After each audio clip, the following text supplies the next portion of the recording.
Greetings, dear friends. I hope you're doing well. So, we are now in day 53 of our Bible reading. We've read from Numbers 26 and 27, and as usual, I'll be giving you a few lessons from some of the verses that stood out for me. Let's start with a high level overview.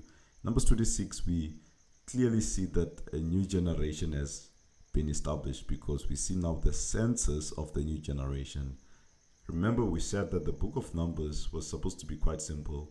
Initially, in the beginning, they were supposed to take a census of the men who could fight the numbers who are over 20. Then they were supposed to get ready to take the land that God had promised to Abraham, Isaac, and Jacob.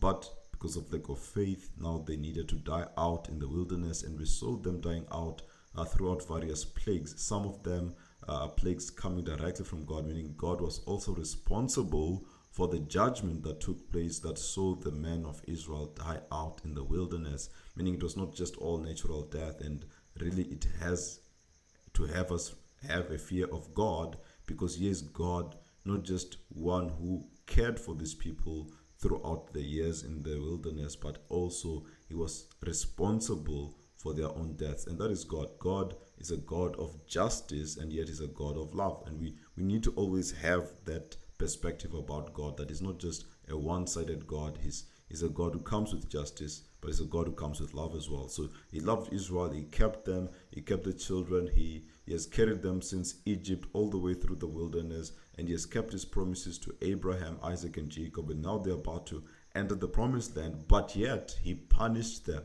So there was a hand of God in punishing them. We saw the plagues that broke up even in Numbers 25.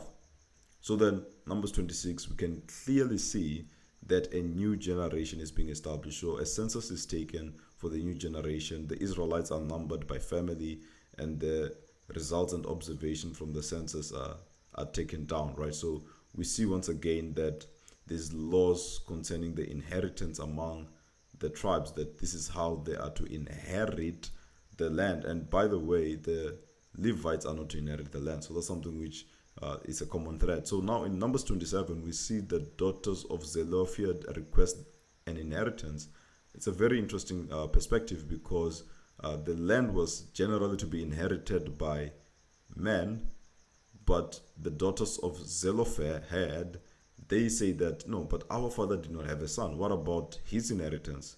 So they come and put their case before Moses, and Moses does go and ask God, and God makes a ruling that the women can also have an inheritance, right? So there's a new law which is crafted that the women can also have an inheritance in the case that their father did not have a son.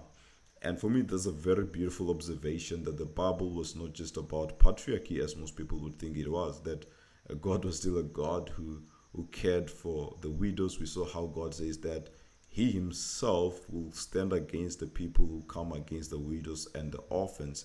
And here we see once again that God made the ruling that the women can have an inheritance in the case that there is no son to inherit. So you can really see that through and through, women's rights were being observed in the scriptures, right? So yes, in some case, one can clearly see that the culture of the culture that observed the culture of their time was fundamentally or primarily patriarchal, or sided on the side of patriarchy. But you can see these beautiful themes that God would expect the women to be protected, including as some of the passages we've read previously, that the foreigners should be protected. And there were laws about how, which we have read as well, how a woman who is being a slave, or a slave woman, a servant woman. By the way, we've already spoken about the context of the slavery in the Bible. But yes, a slave woman was also to be treated with honor, especially if the son wants to take her as a wife, that actually he must treat her as a wife, he must not treat her as a slave. She must now become a daughter in this family. And you can really go to see that God does protect those who are vulnerable. The weaker amongst the congregation are being protected by God, including the women's rights being observed in the context of Numbers chapter 27. Right, so we see as well in Numbers 27 that Joshua is appointed as the successor of Moses. So yeah, it's a beautiful transfer of leadership while the man is still alive. Moses actually goes and inquires from God that, hang on, but who's going to take these people? Not that I have to die, but who's going to take care of these people? And indeed, God is pointing out that Joshua will be the one to be a successor to Moses, right? So, and that transfer of leadership is made in a clear way while Moses is still alive. So I think it's quite important where we can learn the principles that we need to hand over leadership while there's still time. So those are some of the things that we see in Numbers 26 and 27. Let's go into some of the verses that I've highlighted. All right, so starting now with Numbers 26, I've highlighted verse 2, which says, take a census of all the congregation of the people of Israel from 20 years old and upward by their fathers' houses, all in Israel who are able to go to war. So I really highlight this verse as a marker and reminder that this is clearly pointing us that a new generation is effectively in place, meaning that the old generation by now has all died out. They're taking a census. They're about to do what the previous generation failed to do, which is to take up the land, because the previous generation did not have faith. And now this new generation is being told that they should take up a census, and they're counting the men 20 years and above who are able to go to war. So the people who are to go to war is the men who are 20 years and above. And then I've highlighted verse 9, which says, the sons of Eliab, Nemiel, Dathan, Abiram, these are the Dathan and Abiram, chosen from the congregation, who contended against Moses and Aaron with the company of Korah, went and contended against the Lord. Right? So it's quite interesting. Right now we're reading the different numbers, right? Because remember that as these censuses are taken, the numbers are being mentioned. That took Reuben, which was the firstborn, was listed, 43,000. But yet verse 9 had to just remind us what happened to some of the descendants, the sons of Eliab. So I find it quite interesting that the Bible does not shy away from speaking of some of the bad things that happened.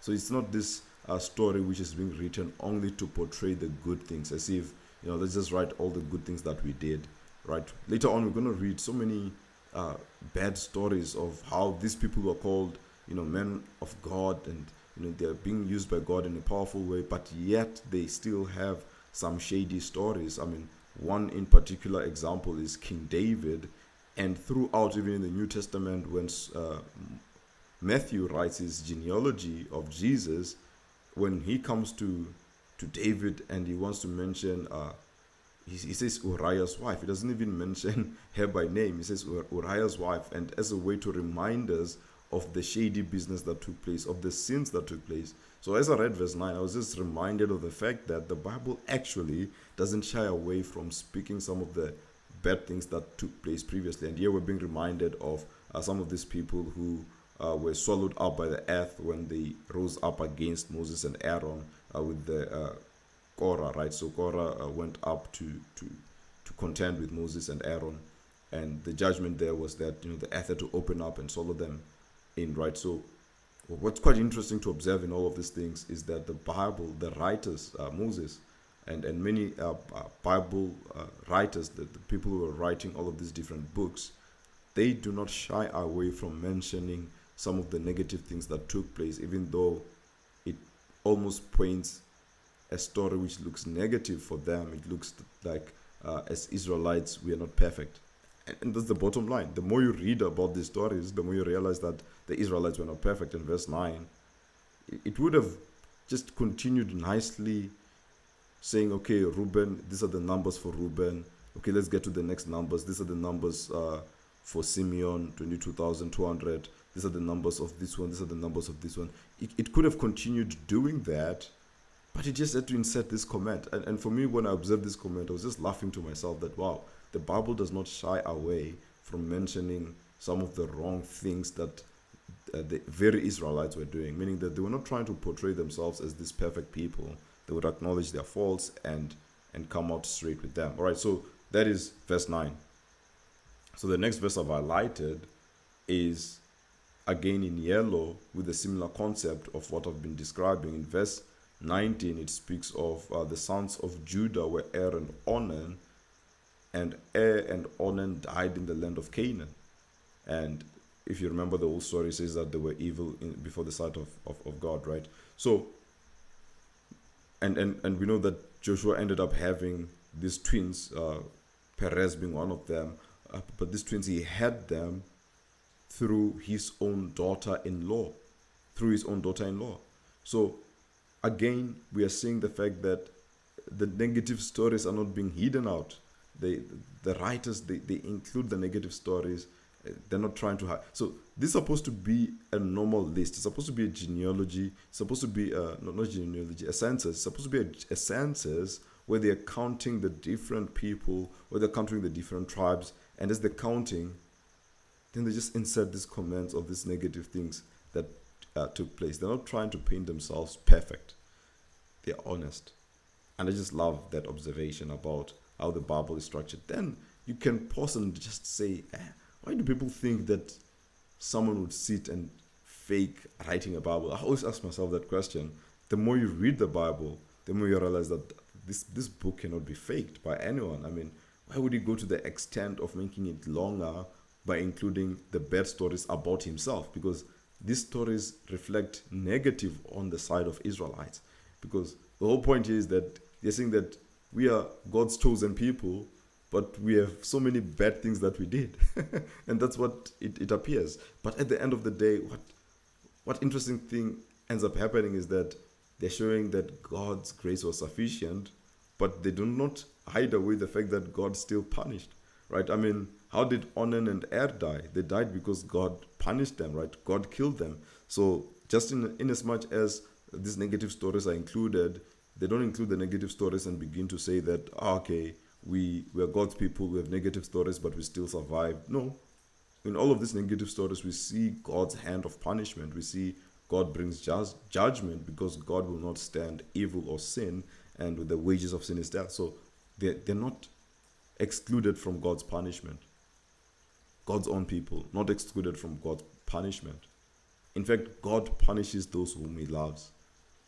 And we did see, in fact, the discipline that took place. All right, so I also highlighted verse 22. And the reason I highlighted verse 22 is because I noted it says that these are the clans of Judah, as listed 76,500. This is the largest clan, right? So it's a very interesting observation because Judah increased in number. Judah is bigger than the rest of them in terms of all the other 12 tribes, unless if you decide to count Joseph twice. Remember that Joseph is broken down into Manasseh and Ephraim. So if you do count Joseph by combining Manasseh and Ephraim, you'll get a number above 76,500. But if you count tribe by tribe, you clearly see that Judah was huge. And I think there's a story behind this, because remember, out of Judah, Jacob, as he gave the blessing over Judah, says the scepter shall not be removed from Judah. So there's kingship coming into Judah. We're going to see King David coming into Judah. There's a royal family being birthed out of Judah, and it is through Judah that even Jesus is going to come. So there's a sense that Judah is clearly being portrayed as the successful brother, whereas even some of his older brothers are becoming lesser and lesser, starting with Reuben is lesser, Simeon is lesser, right? So of course Levi can't be counted here because Levi is supposed to be serving as priests and serving the tabernacle. But Simeon was actually very small. In fact, Simeon was so small that you'd need to go back to some of the chapters we have read, because they were also responsible of the sin that took place with the Midianites and the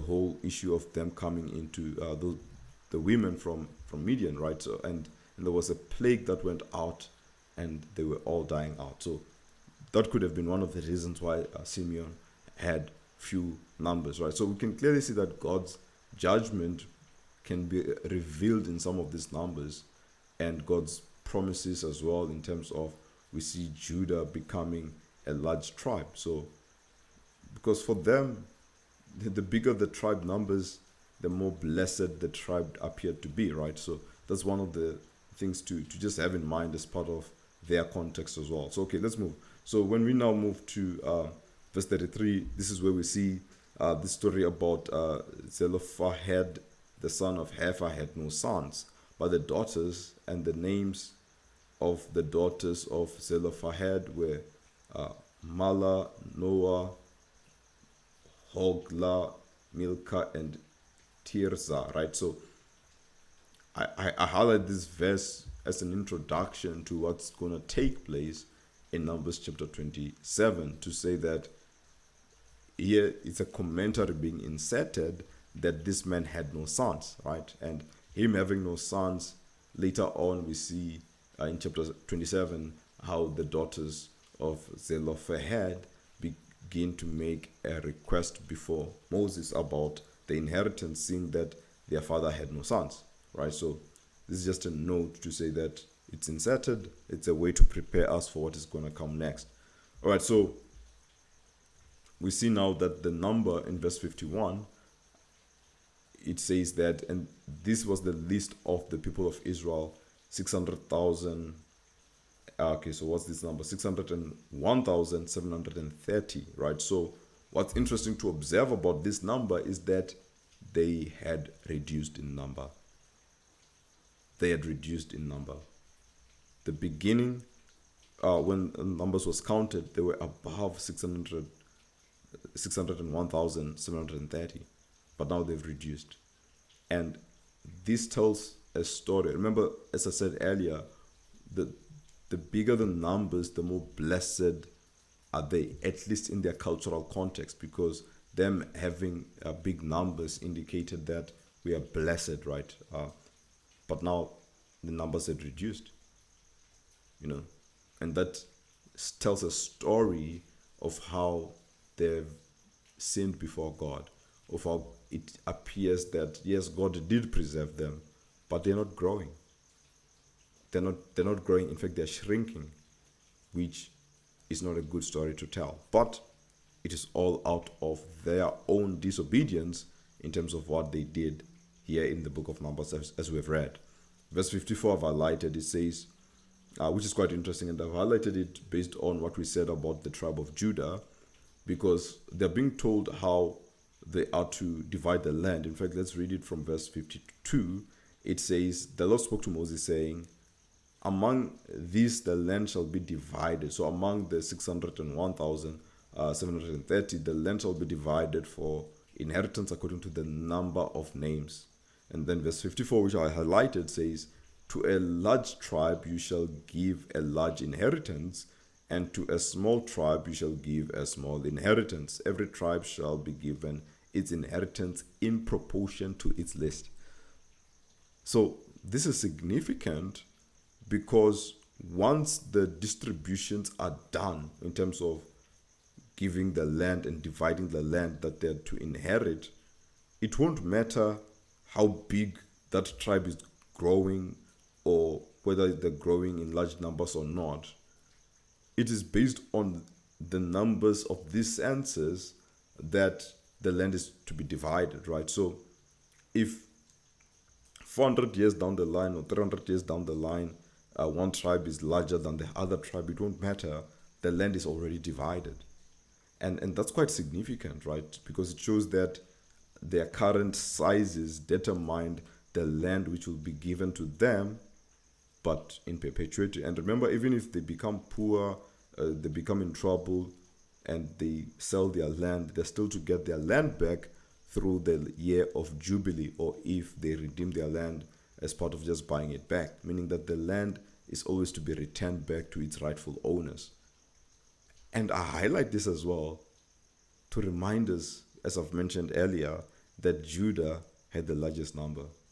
And Judah being a significant tribe, because once again, it's going to bring about, it's going to usher in King David and the kings, right? Because the kings are going to come from Judah, even though we know that later on the kingdom is going to be divided into two. But ultimately, the kings coming from Judah and Jerusalem, then becoming the center place, and then later on, Jesus coming through Judah as well. And yeah, very right here, we see that Judah had the largest number, and yet verse 54 says, to a large tribe, you shall give the large inheritance. It's interesting how these things are all pointing to what's happening in the future, that the inheritance, the largest inheritance, is to go to Judah. All right, so it's a little bit of Bible study today. So verse 65, as we read, it says, for the Lord had said of them, they shall die in the wilderness, not one of them was left, except Caleb the son of Jephunneh and Joshua the son of Nun. So I read this verse, it summarizes the reality that we are done with the old generation. And it says that in verse 65, because this was the Lord's declaration. For the Lord had said, they shall die in the wilderness. And once again, we can have a fear of God, because it was God's own declaration, they shall die in the wilderness. Why? Because they did not have faith. And here we are counting only the new generation, right? So it's a very interesting story. By the way, maybe before I move to the next chapter, one of the things we see in chapter 26 is also, as I mentioned, the writer tends to insert a negative commentary. So because they do count the Levites as well, but as they count the Levites, which came to 23,000, it also says that verse 61, but Nadab and Abihu died when they offered unauthorized fire before the Lord. So it's as if Moses doesn't want to forget the negative things that took place. And maybe it's a way of reminder for this new generation that, guys, you need to get it right, because the Lord will punish. The Lord will bring justice and judgment for those who are misbehaving, for those who are not following his law, for those who are not keeping his commands. The Lord shall bring judgment. So maybe that's another reason why Moses would include some of these stories. Okay, let's move now to chapter 27. All right, so chapter 27, we see the story of the daughters of Zelophehad who make a request before Moses. So verse 5 says, Moses brought their case before the Lord. I really love verse 5, because inasmuch as they brought their case to Moses, Moses takes their case to the Lord. And I think that's just awesome display of leadership, that yes, people can bring their cases to you, but do you take their case to God? Are you quick to just rush and answer things, or do you go into a time of prayer to say, okay, I've read your case, let me go and pray? So I think we can learn a practical lesson there about go back to God, take things to God, take cases to God. Don't just receive a case and start solving it. No, go back to God. So I think we can learn from Moses in how he took the case before the Lord. He did not presume to know the answer, because up until this point, the law of Moses did not have an answer about it. And therefore he went back to the Lord, right? And verse 8 says, and you shall speak. So this is God giving an answer to Moses. And verse 8 says, and you shall speak to the people of Israel, saying, if a man dies and has no son, then you shall transfer his inheritance to his daughter. What a beautiful verse. And I know some people might read this and say, yeah, but why is it by default it was going to the sons and not the daughters and all of that? Yes, I know there can be people who still try and push back and say that these things are patriarchal and so on and so forth, and try and make debates and fights. But I don't want to get into that for today. But I do want to at least observe the beautiful thing here. Some people today don't even practice this, including those who are not within Christianity, including those who reject the Bible, right? They still practice some sense of patriarchy. But here it's such a beautiful observation where God himself says that if a man dies and there's no son, you shall transfer his inheritance to his daughter. And for me, it's just a beautiful observation to see that within a patriarchal culture, we need to appreciate that God is giving all of these laws, is giving this response within a culture which was patriarchal, within a culture where the sons, the males were the ones who were owning the land and so on, right? And yet God comes and gives an instruction to say that actually their daughters can also have an inheritance. I like to observe that. All right, so let's move. So here we see that it's quite interesting. In verse 12, it says, the Lord said to Moses, go up into this mountain of Abiram and see the land. So Moses is given an opportunity to see the land, right? When you have seen it, you also shall be gathered to your people as your brother Aaron was. So I just read these verses and laugh by myself. I laugh by myself, like, yo, imagine just being told that, okay, come look at this land that I'm going to give the people. So Moses was allowed to see the land, but he could not enter the land, right? He was allowed to see it. And no, he was not the first one to see it of the people of the Israelites, because Jacob did see the land as well. He lived in the land, actually. Isaac lived in the land. Abraham lived in the land. Moses was just allowed to see the land. Why? Because of what he did, right? He struck the rock instead of speaking to the rock, right? So there was an act of disobedience or lack of faith, according to God, right? So God said, you do not honor me in the waters of Meribah, right? So verse 16, which I've highlighted, says, and this is Moses speaking to the Lord. Verse 15 says, Moses spoke to the Lord, saying, let the Lord, the God of all spirits, of all flesh, appoint a man over the congregation. I'm like, Moses, God was just telling you about, okay, you're going to die because you did wrong. You can just see the land at least. And your response was still a concern over the congregation. Your response was still a concern over the people of Israel, that, okay, God, sure, but at least give them a leader. At least let there be a man appointed over the congregation. I just love the heart of Moses. He was not concerned about himself. In fact, we're going to see something similar again when God, a second time, so this was the first time God tells him that he needs to be gathered to his people, he needs to die. But when God says it again a second time, Moses again responds in a way which shows that he's more concerned not about himself, but about the congregation. Is this an awesome observation? All right, so Moses was concerned that, yes, I might be dying, but at least let's have a man who can be appointed over this congregation to lead them. So for me, that's just a beautiful observation of the heart of Moses, that in as much as he could be dying or told that he needs to die soon, he cared about the congregation. It's like, okay, no, let's not leave these people alone. Let's appoint a man over the congregation. Let the Lord, the God of the spirits of all flesh, appoint a man over the congregation. And of course, we know, as we've read in this chapter, verse 18, so the Lord said to Moses, take Joshua son of Nun, a man in whom is the Spirit, and lay your hand on him. Interesting observation that the Spirit is already there, but he still needs laying on of hands. Okay, so maybe there's an interesting lesson or principle there. Just because you already have the Spirit in you doesn't mean that people cannot lay hands on you. Just an interesting observation. But nonetheless, as I close, I just want to emphasize this point that the Lord gave a continuity. He did not leave them without a man to lead. There was a continuity, and Joshua was to be appointed. Joshua had the Spirit, so we can learn the principle of let the man have the Spirit of God.